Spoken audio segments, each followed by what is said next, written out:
Hello friends, આજે આપણે બનાવીશું વજન ઘટાડવા માટે અને પચવામાં એકદમ સહેલા હેલ્ધી જુવારના ઢોકળા. આ ઢોકળા પોચા રૂ જેવા અને જાલીદાર બને છે. આ ઢોકળા ડાયાબિટીસ અને જે લોકો વજન ઘટાડવા માટે ડાયટ કરતા હોય તેના માટે બેસ્ટ છે.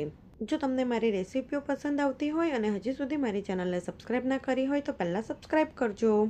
તો જુવારના ઢોકળા બનાવવા માટે મેં અહીંયા 1 વાડકી જેટલો જુવારનો લોટ લીધો છે. 1 વાડકી જુવારના લોટની સાથે આપણે તે જ વાડકીના માપથી 1/4 કપ જેટલો રવો લઈશું. અહીંયા ઘરમાં કોઈ પણ રવો હોય તે તમે લઈ શકો છો. હવે લોટ અને રવાને એકદમ સારી રીતે મિક્સ કરી દઈશું. જુવાર સરળતાથી તો પચી જ જાય છે, સાથે તે ખાવામાં પણ હેલ્ધી છે અને જુવાર પેટને ઠંડક પણ આપે છે. બંને વસ્તુ સારી રીતે મિક્સ થઈ જાય પછી આપણે તેમાં 1 વાડકી જેટલું દહીં ઉમેરીશું.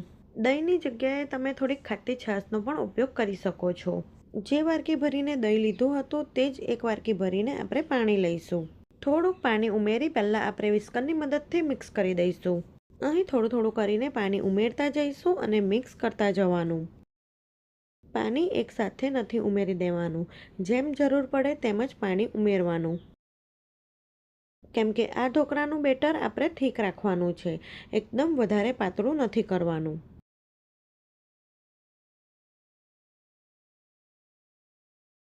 તો અહીં મેં 1 વાડકી જેટલું પાણી ઉમેરી દીધું છે. હવે બધું સારી રીતે મિક્સ કરી એકદમ સ્મૂથ બેટર બનાવી લેવાનું.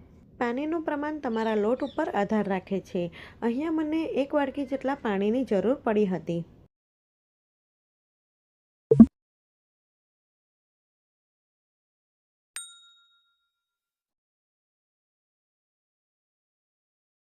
તો અહીં બધું સારી રીતે મિક્સ થઈ ગયું છે અને બેટરની થિકનેસ તમે જોઈ શકો છો. હવે આપણે ઢાંકણું ઢાંકીને 10થી 15 મિનિટ માટે બેટરને રહેવા દઈશું. એટલે આપણે જે રવો ઉમેર્યો છે તે એકદમ સરસ ફૂલી જશે અને બેટર થીક થઈ જશે. ત્યાં સુધી તેની સાથે સર્વ કરવા માટેની ચટણી બનાવી લઈએ. તો નાનું મિક્સર જાર લઈશું અને મેં અહીં અડધી કેરીના છોલીને ટુકડા કરી લીધા છે. તો અડધા કપ જેટલા કેરીના ટુકડા ઉમેરીશું. સાથે અડધા કપ જેટલા દાળી સહિત લીલા ફ્રેશ ધાણા ઉમેરીશું. પછી 1 ઇંચ આદુનો ટુકડો, 2 થી 3 નંગ લીલા મરચાં, અડધી ચમચી સંચર, અડધી ચમચી શેકેલા જીરાનો પાવડર અને અડધી ચમચી મીઠું ઉમેરીશું. સાથે 2 ટેબલસ્પૂન જેટલી ખાંડ ઉમેરીશું. ખાંડની જગ્યાએ તમે ગોળ પણ ઉમેરી શકો છો. અને 1/4 કપ જેટલું ઠંડુ પાણી ઉમેરી આપણે ચટણીને બારીક પીસી લઈશું. ઠંડુ પાણી ઉમેરવાથી ચટણીનો કલર એકદમ સરસ ગ્રીન રહેશે. તો અહીં આપણી ખટ્ટી મીઠી ચટપટી ચટણી બની ગઈ છે. આ ચટણીને આપણે વાડકીમાં કાઢી લઈશું. જ્યારે પણ કાચી કેરીની સિઝન હોય ત્યારે હું આ જ રીતે ગ્રીન ચટણી બનાવું છું. તે ટેસ્ટમાં ખૂબ જ સરસ લાગે છે. આ ચટણીને તમે એક વખત બનાવીને ફ્રીઝરમાં 7 થી 8 દિવસ સુધી સારી રાખી શકો છો. હવે આપણે જે બેટર પલાળ્યું હતું તેને 15 મિનિટ જેવું થઈ ગયું છે અને તમે જોઈ શકો છો બેટર એકદમ સારી રીતે સેટ થઈ ગયું છે.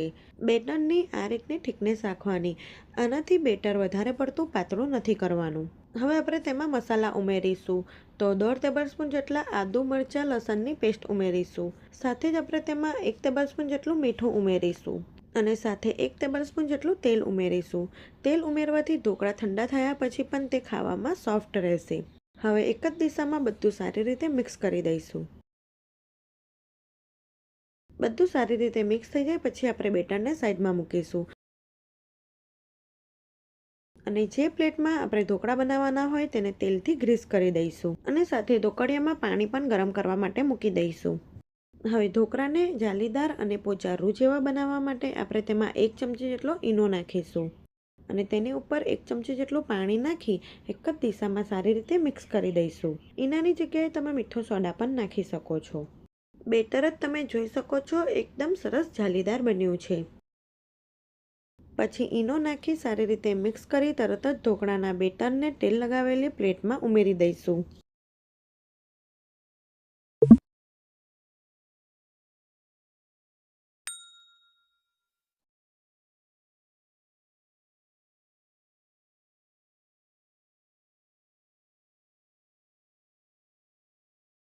તો પ્લેટમાં બેટર સરખું કરી આપણે તેની ઉપર લાલ મરચું પાવડર સ્પ્રિંકલ કરીશું. સાથે જ આપણે જે ઢોકળિયામાં પાણી ગરમ કરવા માટે મૂકેલું હતું તે સરસ ઉકળી ગયું છે. તો હવે આપણે આ પ્લેટને ઢોકળિયામાં સ્ટીમ થવા માટે મૂકી દઈશું. અને ઢાંકણું ઢાંકી ગેસની ફ્લેમ હાઈ રાખી 15થી 20 મિનિટ માટે થવા દઈશું. તો અહીં લગભગ 15થી 17 મિનિટ જેવું થઈ ગયું છે. તો ઢાંકણું ખોલીને આપણે ચેક કરી લઈએ. તો તમે જોઈ શકો છો આપણા ઢોકળા એકદમ સરસ ફૂલી ગયા છે અને ઢોકળાનો કલર પણ પહેલાં કરતાં ચેન્જ થઈ ગયો છે. તો હવે ગેસની ફ્લેમ બંધ કરી દઈશું અને ઢોકળાની પ્લેટ કાઢી ઢોકળાને થોડાક ઠંડા થવા દઈશું, એટલે કે થોડાક ઢોકળાને સિજવવા દઈશું. તો લગભગ 5થી 10 મિનિટ પછી ઢોકળા થોડાક ઠંડા થઈ ગયા છે.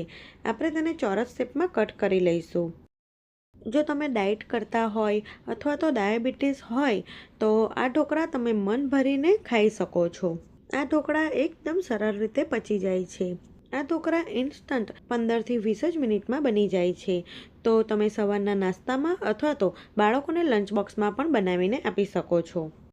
ઢોકળા ચોરસ શેપમાં કટ થઈ જાય પછી આપણે તેનો વઘાર કરીશું.